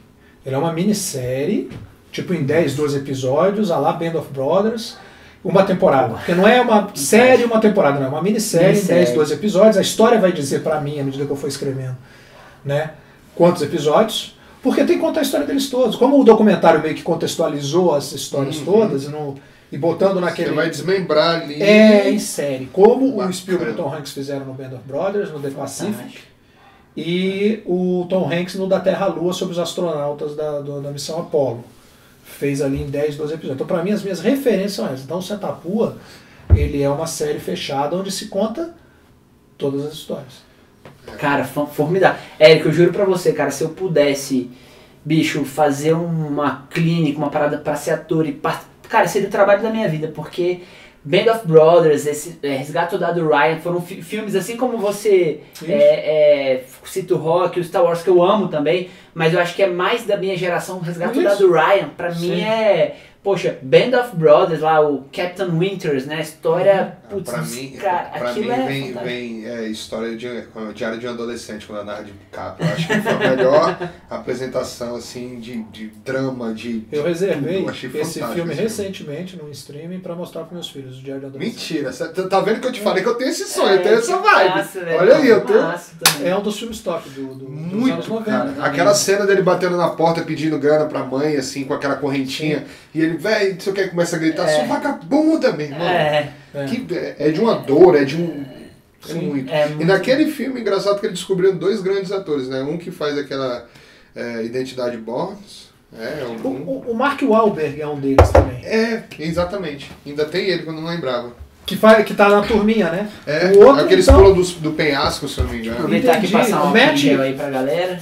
Como é que é? O Matt Damon, né? É o Identidade Born? É esse o ator. que ele tem 40 e poucos anos e a gente falando de se cuidar, o bicho é... Né? Não sei quantos anos, o bicho é fortão, cara. O mesmo físico do filme, pai.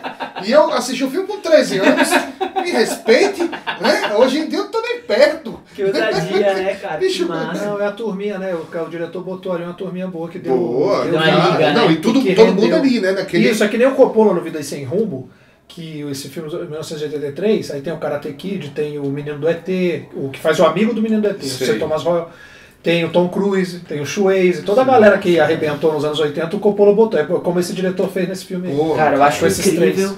E, Eric, eu juro pra você, tomara que isso saia e que você tenha, será. Velho, será, cara, porque eu já acho já é. Eu tô escrevendo. Cara, eu sou apaixonado, eu acho que vai dar uma bela de uma história. Eu acho que trazer essa vertente bacana do lado do militar, mas com a vertente virtuosa. Ele conjuga duas coisas. O Guerra nas Estrelas, no sentido dos pilotos. Pior. E aquela. Porque eu estava falando de entretenimento com reflexão. Para mim, o Guerra nas Estrelas é isso, o Rock Lutador é isso. Os grandes filmes que eu gosto, Blade Runner, é isso. Me chama pra fazer um teste que eu corto até o cabelo, hein, Ed? Deixa requinho, hein? Pede pra ele cortar o cabelo e a barba, você... Não, vou lá, faço o que vou fazer. Aí eu invisto. Vou lá, faço aula, me entrego pra fazer um negócio. Cara, eu curto, acho assim, genial. Não, eu sei, você é fã do Sentapua. Sentapua tem que ter essa experiência. Eu sou fã da parte de ser diretor. Fazer essa logística, fazer essa roda girar. Cara, eu queria ter... pegado um pouco mais sobre diretor, assim, a galera de foto, eu acho que isso representa muito no filme, muito, como contexto. Sim. E falando nisso, vamos pra parte final, porque se deixar... A gente fica até amanhã. Mas só uma última coisa, o Sentapua conjuga esse lado dos pilotos. Legal. Eu cheguei a ter uma história de ficção científica quando eu bolei o Guerra nas Estrelas, quando eu vi o Guerra nas Estrelas, a Weber e eu bolávamos as histórias de ficção científica nossas. Aí tinha uma nossa que chamava The Champions Pilots, os pilotos campeões, coisa de moleque ali, a gente tinha 12, 13 anos e tal, e a gente escreveu histórias inspiradas no Guerra nas Estrelas e tal, a gente criou nossas fantasias, ficções científicas, que hoje servem para aqueles meninos que... Foram aqueles dois meninos que daí depois foram fazer os seus filmes mesmo. Então, e eu percebi, quando eu conheci a história do Sentapua, eu falei, eu já tenho meus Champions Pilots para fazer um dia. E não é no espaço, e não é um derivado do Guerra nas Estrelas como as X-Wing, as X-Wing. É o grupo de caça, o primeiro grupo de caça do Brasil. E um outro detalhe que eu falei também, o Sentapua, ele foi chamado o melhor filme de ação sem ação do cinema nacional, pela revista 7 na época. Não foi à toa. Por quê? A pegada, a levada dele de ação e emoção, que está naquele documentário, é do Rock. É do Rock 3 em particular. Legal. Que o Stallone fez um drama de ação. Ele fez um drama que ele montou, ele filmou e montou como um filme de ação. E o Sentapua é um documentário montado e filmado como um filme de ação dramático, com emoção. Então o Sentapua conjuga as duas melhores coisas dos filmes que fizeram fazer cinema. Formidável. A essência do Star Wars, aquela pujança também, e a emoção do rock que a história dos pilotos traz. É o storytelling deles. Cara, inspiradora. Não, inspiradora. Não, e o nó da garganta. Eles falando com o nó da garganta e eles são, né, de segurar a emoção. Isso. Então eles conseguem manter aquele nó da garganta durante o storytelling inteiro. E tu assim... excelentes contadores de história. Fantástico. O New York Times, quando o filme passou lá em Nova York, a gente conseguiu sessão lá, e deu uma página legal, e eles destacaram exatamente isso. Que eles são excelentes contadores de história. Que assim, o diretor, né? Porque eu também tive a grande sorte de ter um casting de excelentes contadores de história. Senão você tem um trabalho gigantesco, mas sim, eles incorporam, né? Eles revivem. Teve algum momento assim, do Sentapua que te emocionou, que você falou, cara, aqui gravando algum depoimento que na hora assim, te emocionou? Cara, eu sempre cito o Joel Miranda, né? Quando o amigo dele, o Steve Grove, toma 2 tiros do cara DSE, do capitão DSS, no rosto. Em que o Joel embarga falando disso, porque o Steve Grove, eu recentemente reli a história do Joel todinho, porque ele deixou as reminiscências dele comigo. Algumas pessoas ele deixou e tal, e hoje a gente está conseguindo lançar, né, ver se lança pelo Claudio Lucchesi, que é da revista Asas. Que ele... foi também, você perguntou, teve o do Sentapua, teve o do Cano Cerrado, um podcast, e teve do Claudio Lucchesi da revista Asas, que ele me chamou. E coincidentemente estava fazendo 20 anos do lançamento do Sentapua, ele abordou isso também. Né? E na conversa eu falei dessa história do Joel, e que o Joel deixou as reminiscências dele. Depois ele me ligou e falou, Eric, vamos lançar essas reminiscências. Eu botei o Cláudio com as filhas, e eles estão trabalhando para lançar o livro do Joel. Que maravilha. E no livro do Joel que eu reli recentemente, ele, cara, a relação dele com esse rapaz, esse Steve Grove do exército sul-africano, o cara salvou o Joel lá, cara. Ele salvou o Joel. E no último momento, quando o exército aliado está chegando, ele vai fazer uma ação contra o exército alemão, contra os nazistas, e o capitão do SS pega o grupo dele, e ele era o líder junto com o outro. Você é inglês? Você é meu. Pá, 2 tiros que o Joel conta. Então esse foi o momento mais forte, foi o depoimento do Joel Miranda. Galera, eu vou falar pra vocês agora, desculpa, a gente vai encerrar porque vai dar 2 horas de podcast e a gente tá caindo, a gente vai continuar o papo aqui, só vocês não vão ter mais, infelizmente, mas um grande abraço, obrigado pela companhia. Pô, quebra tudo, mas...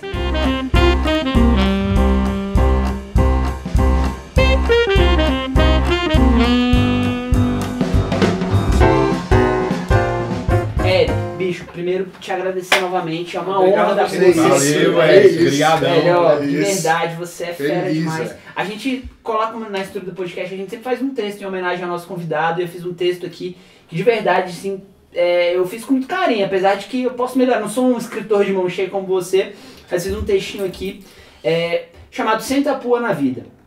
Beleza? Eu não sei pra onde que eu vou falar, falo pra essa câmera aqui, falo pra aquela ali de vez em quando. Vamos lá. Hoje temos a honra de apresentar.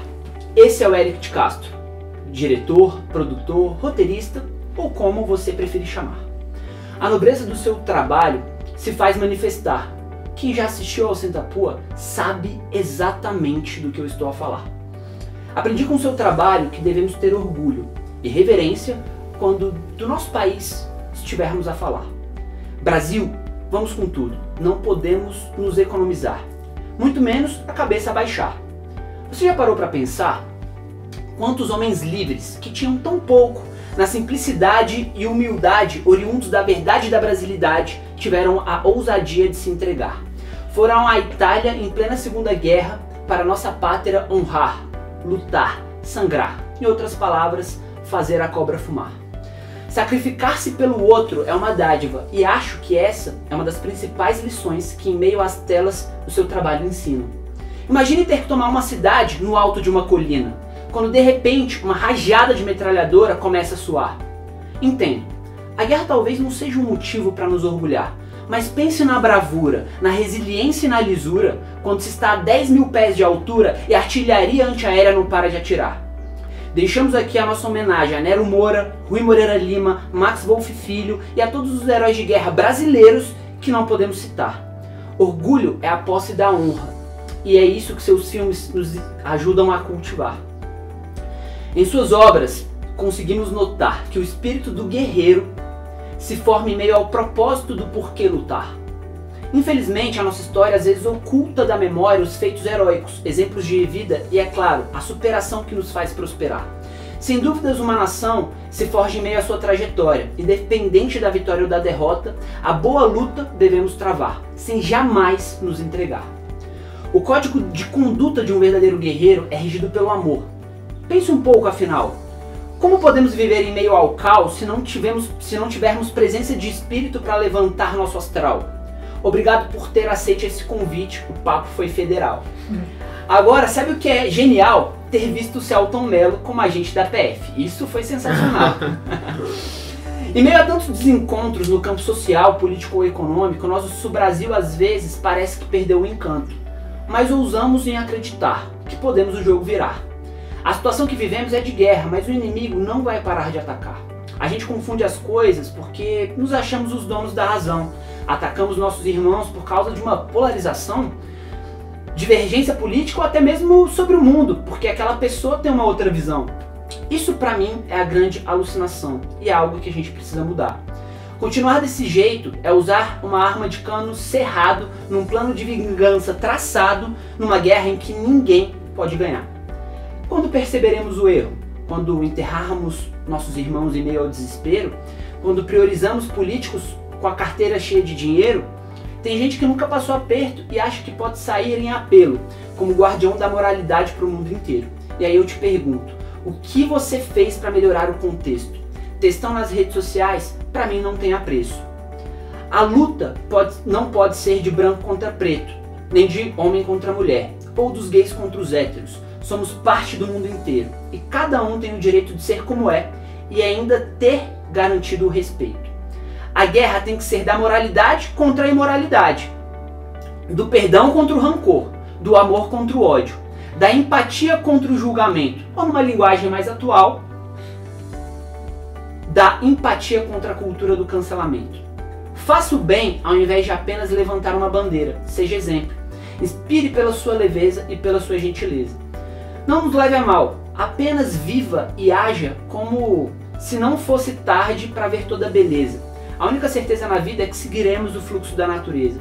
E se estivermos juntos nessa, essa será a nossa maior fortaleza. Senta pua, Eric, que todos os seus sonhos você possa realizar e que muitos trabalhos e filmes você possa ao mundo apresentar. Obrigado, Eric. Valeu, irmão. Obrigado demais.